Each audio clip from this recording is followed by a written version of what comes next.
आचार्य प्रमोद कृष्ण जी, आप कह रहे हैं कि एक तो किसने इतने दिनों तक शिवलिंग को छिपा कर रखा, क्यों रखा गया, लेकिन दूसरी तरफ आप कह रहे हैं कि कुतुब मीनार और ताजमहल भी दे दिया जाए, मामले की सुनवाई ना हो, कोर्ट में कुछ तय ना हो, सीधे पक्ष को दे दिया जाए। क्यों? कटाक्ष कर रहे हैं या वाकई भावना आपकी कह रही है? और जो वारिस साहब कह रहे थे उस पर भी आप जवाब देना चाह रहे थे आचार्य जी।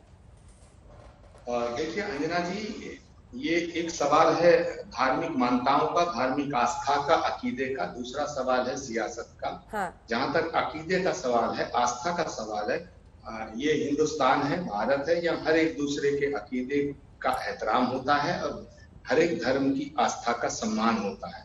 और मैं ऐसा मानता हूं कि परमात्मा की कृपा से जब तक प्रलय का समय आएगा तब तक भारत में दूसरी धर्मों की आस्था का सम्मान होना चाहिए, होता रहेगा। अब सवाल है सियासत का। सियासत का सवाल ये है कि ये जो अभी आप दिखा रहे थे बहुत देर से भाजपा और वारिस पठान साहब की बहस, तो ये अगले 10 सालों की सियासत का निर्धारण हो रहा है। ये निर्धारण इसलिए हो रहा है कि ओवैसी साहब बहुत अच्छे इंसान है, बड़े दानिश्वर इंसान है, वकील हैं, मैं उनका बड़ा एहतराम इज्जत करता हूँ, लेकिन कभी कभी ना उनमें बाबर की रूह घूम जाती है, उनमें तैमूर लंग की आत्मा आ जाती है। अरे भाई, इस्लाम की पहचान बाबर, तैमूर लंग, नादिर शाह और चंगेज खां नहीं है। इस्लाम का अगर ताल्लुक है तो वो रसूल पाक की सुन्नत से है, और इस्लाम मोहब्बत और खिदमत और इबादत का नाम है। जहां तक सवाल है कि अगर बाबर ने या मुगलिया बादशाहों ने हिंदू संस्कृति, हिंदू मान्यताओं, हिंदू भारत की सभ्यता और भारत की धार्मिक आस्था से जुड़े हुए स्थान पर अगर मंदिर था, मंदिर तोड़ा गया। अंजना जी, मैं पूरा कर लूँ सर, पूरा कीजिएगा, लेकिन एक सवाल पर मेरा आप ही से सवाल है, और वो सवाल ये है कि 1900 मतलब जो ये प्लेसेस ऑफ वर्शिप एक्ट 91 आया है वो नरसिम्हा राव की सरकार ने लाया था, और अयोध्या के बाद और जिस तरह से बीजेपी संघ परिवार अयोध्या मंदिर को लेकर जिस तरह से आंदोलन कर रहा था, उसी से आगे ये ना हो इसको रोकने के लिए लाया था। आज वही कांग्रेस चुप है। क्या ये बीजेपी का साइड इफेक्ट नहीं है जिसकी वजह से आज कोई भी ऐसे मुद्दे पर बोलने से डरता है?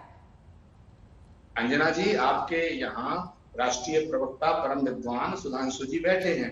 बीजेपी ये चाहती है कि हिंदू धर्म का पक्ष भाजपा रखे और इस्लाम का, मुस्लिम धर्म का, मुसलमानों के रहनुमा होने का जो दावा है वो असदुद्दीन ओवैसी साहब की पार्टी करे, और ये देश जो है 2 जगह बढ़ जाए। लेकिन माफ करना, ना तो ओवैसी साहब मुसलमानों के रहनुमा है और ना ही बीजेपी अकेली हिंदुओं की ठेकेदार है। सवाल इस बात का, आपने एक्ट का जिक्र किया, मैं सुधांशु जी से कहता हूं, अगर हिंदू हितों की इतनी चिंता है, हिंदुओं की धार्मिक भावनाओं का इतना सम्मान है, तो भारतीय जनता पार्टी के तमाम नेता कहते हैं कि ताजमहल नहीं तेजो महल है, मंदिर है, कुतुब मीनार नहीं विष्णु स्तंभ है।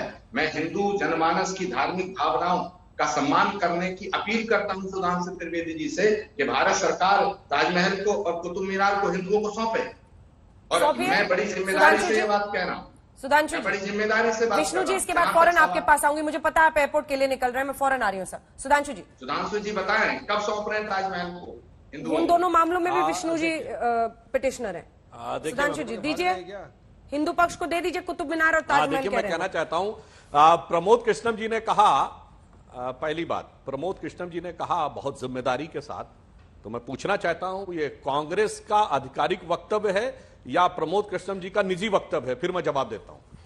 आपने जिम्मेदारी से कहा है, तो जिम्मेदारी आप पार्टी की जिम्मेदारी से बोल रहे हैं या निजी जिम्मेदारी से? प्रमोद जी, मैं भारत का एक नागरिक हूं, कल की पीठ का पीठाधीश्वर हूं। मेरा नाम आचार्य प्रमोद कृष्ण है और कांग्रेस में आदरणीय कांग्रेस की महासचिव प्रियंका गांधी का राजनीतिक सलाहकार हूं।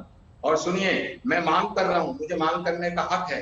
कांग्रेस का अधिकृत बयान क्या है? आपके भी कई नेता हैं जो बात कर रहे हैं कि ताजमहल तेजो महल है, कुतुब मीनार है। ये गिरिराज सिंह जी का बयान है, ये विनय कटियार जी का बयान है, साक्षी महाराज जी का बयान है। तो मैं आज आपसे दरख्वास्त करना चाहता हूं, सुधांशु जी, आपसे हाथ जोड़ के प्रार्थना करना चाहता हूं, भारत की सरकार कुतुब मीनार को और ताजमहल को हिंदुओं को कब सौंप रही है, उसका जवाब दीजिएगा। और अगर नहीं सौंप रहे तो क्यों नहीं सौंप रहे, इसका फैसला होना चाहिए।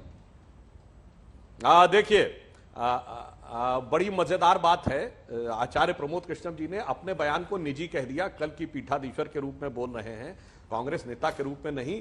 तो प्रमोद कृष्णम जी, मैं भी एक इतिहास के विद्यार्थी के रूप में बोल रहा हूं, नई नई खोज और तकनीक के साथ इतिहास बदलता है।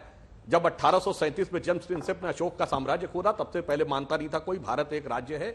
जब इंडस वैली सिविलाइजेशन 1920 में खोजी गई, तब तक कोई नहीं मानता था कि 5000 साल पुराना हमारा इतिहास है। और जब 1986 में सैटेलाइट मैपिंग में सरस्वती नदी दिख गई, उससे पहले सारे वामपंथी बाएं हाथ के इतिहासकार वाले सरस्वती को काल्पनिक बोलते थे। 2003 में रडार मैपिंग की टेक्निक आई, तब वो दिखी कि उसके अंदर राम जन्मभूमि के नीचे वो है। चिंता मत करिए, सारा टेक्नोलॉजी के साथ आने जा रहा है। हम तो ये मानते हैं कि टेक्नोलॉजी के साथ नया स्वरूप आएगा।